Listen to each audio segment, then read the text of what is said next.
on va parler de comment initier une insulinothérapie.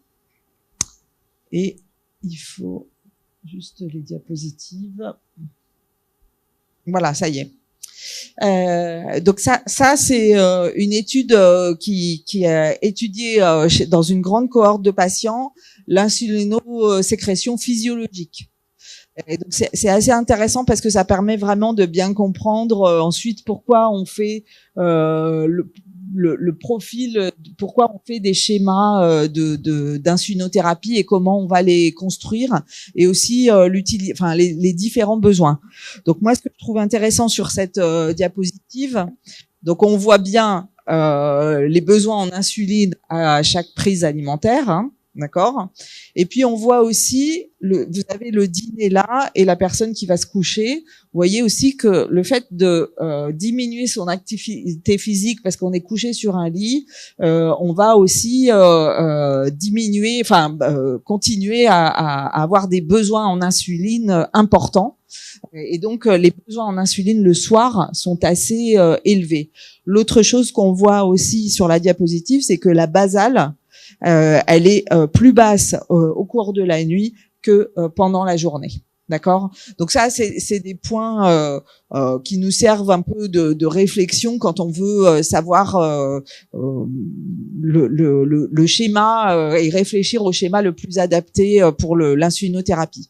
Donc pourquoi est-ce qu'on fait un traitement par insuline chez un patient qui a un diabète? Bien évidemment, c'est pour traiter la carence en insuline et avec un objectif de maintenir une qualité de vie du patient acceptable. Et donc, on va toujours balancer entre ces deux effets, d'être le plus efficace possible et pourtant d'être toléré. Et donc parce qu'on sait qu'il y a énormément de conséquences sur le psychologique, hein, sur l'enfant lui-même d'avoir un diabète de type 1, mais aussi la famille avec une charge liée au traitement, aux injections, aux parents qui vont aux mères, beaucoup les mères, hein, qui vont arrêter de travailler, sur l'impact à l'école, le fait de pas aller faire des activités, etc. Donc il y a tous ces points-là qui font que qu'on va prendre en considération dans le type d'insulinothérapie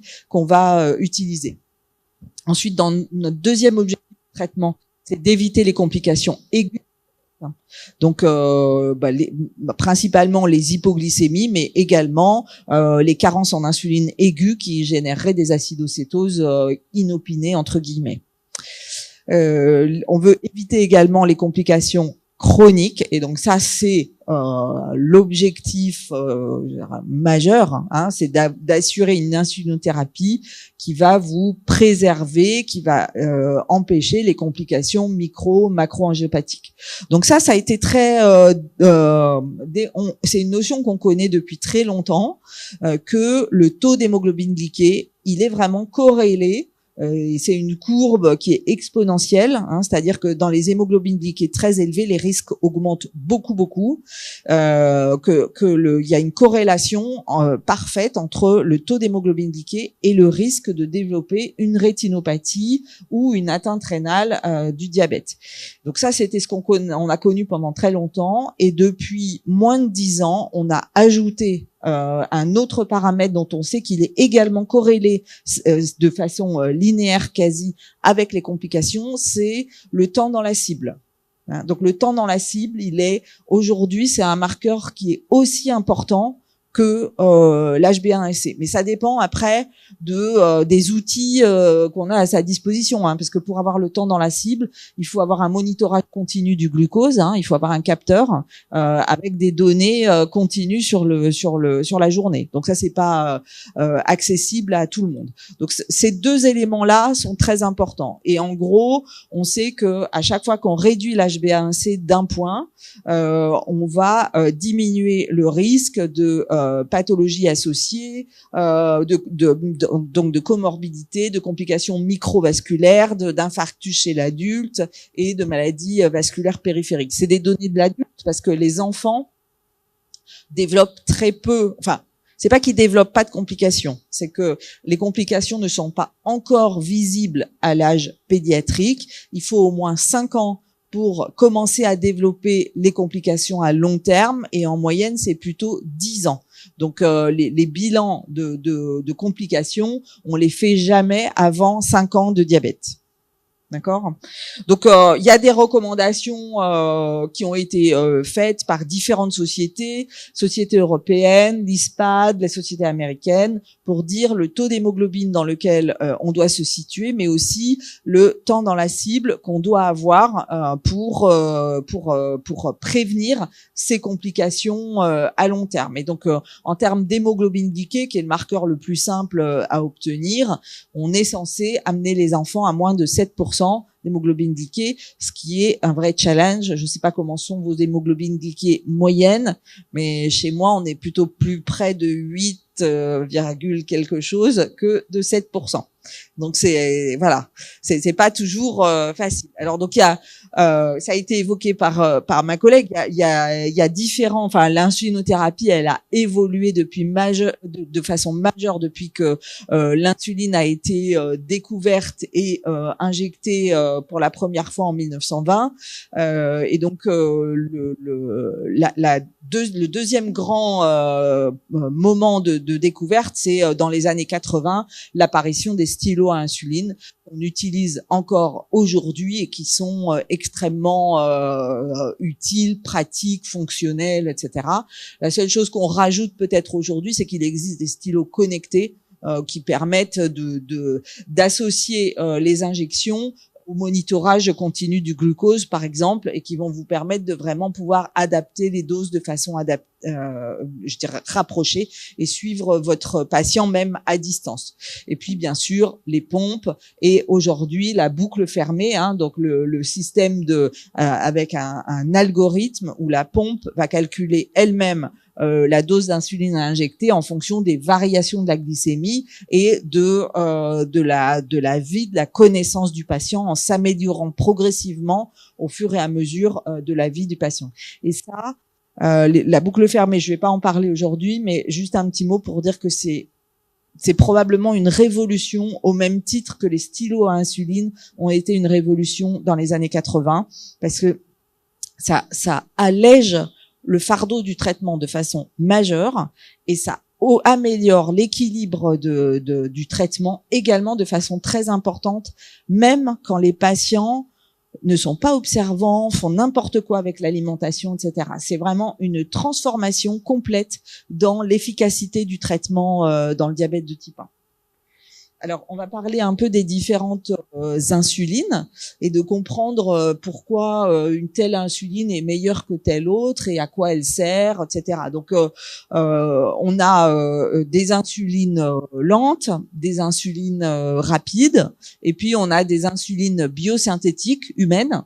Donc c'est les anciennes, celles qu'on a, donc l'Actrapid, l'Insulatar, la NPH, et des insulines, des analogues de l'insuline. Et donc les analogues de l'insuline, en fait, c'est la molécule d'insuline qui a été modifiée, donc avec un ou plusieurs acides aminés, pour avoir une libération un mode d'action, une cinétique, je dirais, différente.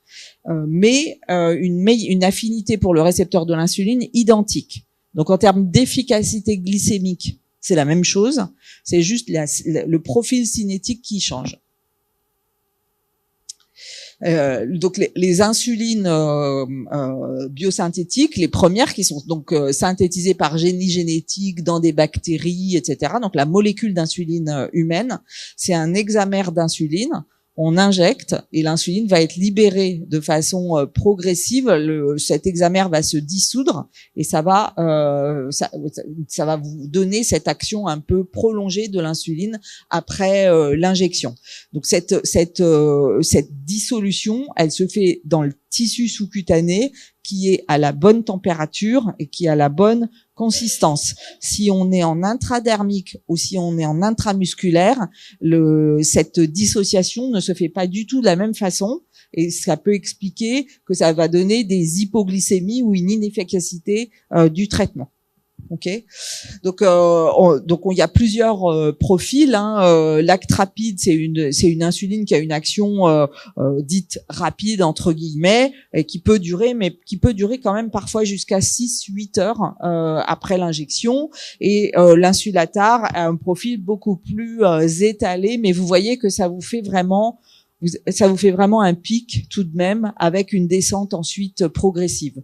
Or, l'insulatar, c'est une insuline qu'on veut utiliser plutôt comme pour couvrir en fait les besoins en insuline basale dans la journée, où on a besoin plutôt d'un taux un peu constant. Donc c'est quelque chose qui peut nécessiter, par exemple, de refaire une injection à ce moment-là, quand on arrive vraiment à la fin d'efficacité de l'insuline. Donc, en fonction de l'insuline qu'on va utiliser, on va avoir des attitudes à avoir différentes, et on a même des mélanges d'insuline rapide et lente qui sont extrêmement pratiques, par exemple chez les enfants qui vont à l'école et pour lesquels on veut pas refaire d'injection en milieu de journée. On utilise de moins en moins les mélanges, mais tout de même, ça peut avoir un certain intérêt chez l'enfant prépubère uniquement. Donc les analogues, eux, ont une cinétique qui peut être beaucoup plus intéressante, parce que les analogues rapides, donc par exemple la Novorapide, les analogues rapides vont avoir un profil bien meilleur pour le repas, puisqu'ils vont monter et redescendre très rapidement. Et les analogues lents ou semi-lents vont avoir aussi un profil beaucoup plus intéressant, parce que ça va beaucoup plus ressembler à une basale. Et les dernières générations, c'est par exemple la Tresiba ou la Basaglar, qui sont des molécules qui ont une action pendant plus de 24 heures, et qui, avec vraiment cette notion en plateau, qui est très importante pour diminuer le risque d'hypoglycémie et améliorer l'observance des patients. Alors, ces insulines, elles vont être utilisées de façon différente, c'est-à-dire qu'on ne peut pas utiliser les rapides et les lentes de la même façon. Dans une pompe à insuline, dans une intraveineuse, quand on reçoit le patient pour une acidocétose, on met que de la rapide. On met de l'actrapide. Alors que dans un traitement sous-cutané, on va associer une lente et une rapide. Et après, on va faire bien attention, bien sûr, au point d'injection et au site d'injection.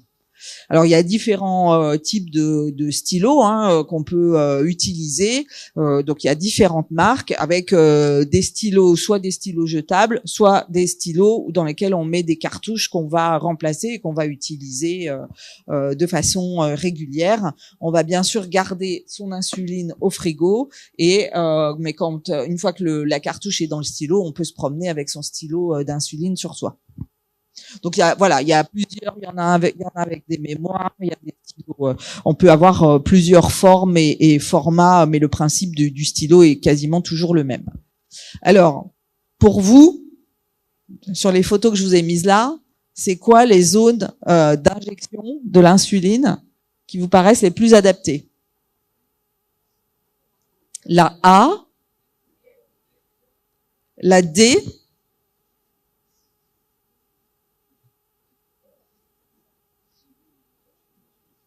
c'est tout? La C, moi je serais moins d'accord sur la C, parce qu'il est trop musclé. Trop musclé, vous pouvez pas le piquer dans les bras, lui. Donc il faut vraiment, parce que là, même avec une aiguille de 4 mm, très courte, les plus petites, vous serez quasi dans le muscle. Donc la C, moi j'aurais dit non. Moi j'aurais dit la A, oui. La D, oui. Et la E.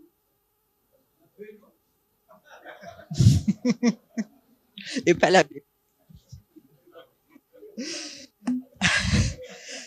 Donc voilà. Alors les tout petits, les petits enfants qui sont difficiles à piquer parce qu'ils courent partout, ils bougent, etc.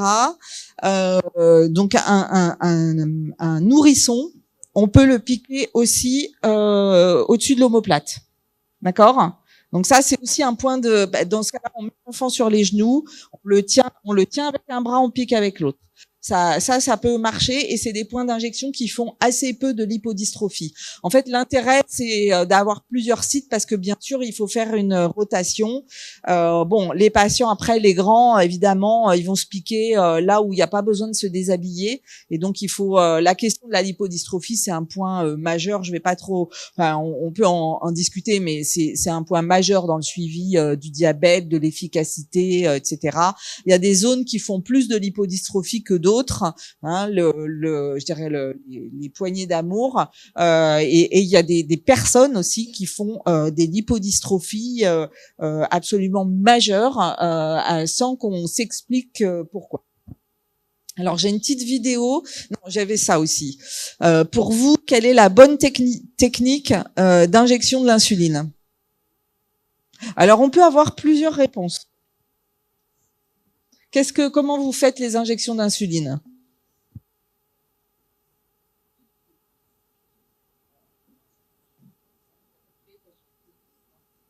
Vous dites B? Regardez bien la photo. Regardez bien la photo.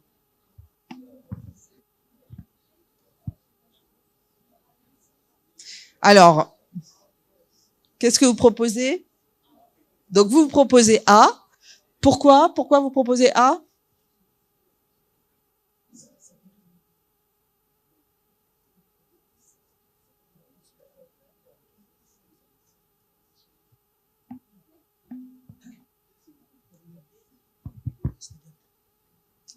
On rassemble pas la graisse sur la D, mais sur la A, on le fait, on est sûr de ne pas tomber sur le muscle. C'est ce que je pense. Non, vous avez tout à fait raison. Donc sur la A, vous avez fait il y a un petit pli qui n'est pas trop petit pour pas être que en intradermo, donc qui vous permet vraiment d'attraper le tissu sous-cutané et de faire l'injection. La B, et le stylo est bien perpendiculaire à la peau. La B, ce qui va pas, c'est que le stylo est à 45 degrés, donc vous allez être en intradermo. La C, qu'est-ce qui va pas? On attrape le muscle, donc on n'est pas bon. Et la D, alors la D, on peut. La D, c'est tout à fait correct, avec les aiguilles petites. Les 4 mm, on fait pas de pli, jamais, pas besoin de pli. Donc, à partir des aiguilles 5 mm, on fait un pli, donc on se met sur le A, et la D, c'est pour les aiguilles toutes petites. Encore un petit point sur les... Alors, attendez, on va voir si ça marche. Et j'espère qu'il y aura le son. On a fait une petite vidéo.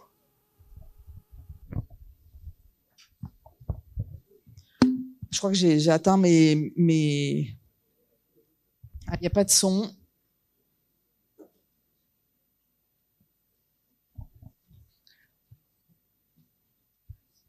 Alors, bon, le son fonctionne pas, c'est pas grave. Donc on met l'aiguille, bien sûr, on enlève le capuchon, on prépare la dose avec donc tous les stylos ont un système de dosage. Une purge, une seule purge au début du stylo. J'enlève les gouttes qui sont au bout de l'aiguille. Donc sur un sopalin, etc. L'insuline, ça a une odeur. Hein. Voilà, donc je suis prête. J'ai mis ma dose et donc là, je fais mon petit pli, et je pique à 90 degrés, hein, vraiment à la perpendiculaire. J'enfonce bien jusqu'à la garde l'aiguille. J'injecte doucement. Temps de latence à peu près une dizaine de secondes. Et ensuite, j'enlève tout droit et rapidement. Je rentre doucement, mais j'enlève rapidement. OK? Et donc ensuite, je pense que c'est en train de recommencer. On va pouvoir arrêter la vidéo. Voilà. Un dernier petit point, je vais m'arrêter là parce qu'on n'a pas le temps de faire plus. L'absorption de l'insuline, quand on fait une insulinothérapie sous-cutanée, elle peut être très variable, elle peut changer, il peut y avoir plein de raisons. Ça peut être l'endroit où on injecte. Donc, c'est plutôt pas mal d'essayer de garder c'est-à-dire de faire toujours la lente à un endroit et puis la rapide à un autre endroit, mais en même temps il faut quand même arriver à changer, donc il faut aussi changer de côté. La température corporelle joue également. Je veux dire, quand on a très chaud, que les vaisseaux sont dilatés, on va avoir une diffusion plus rapide.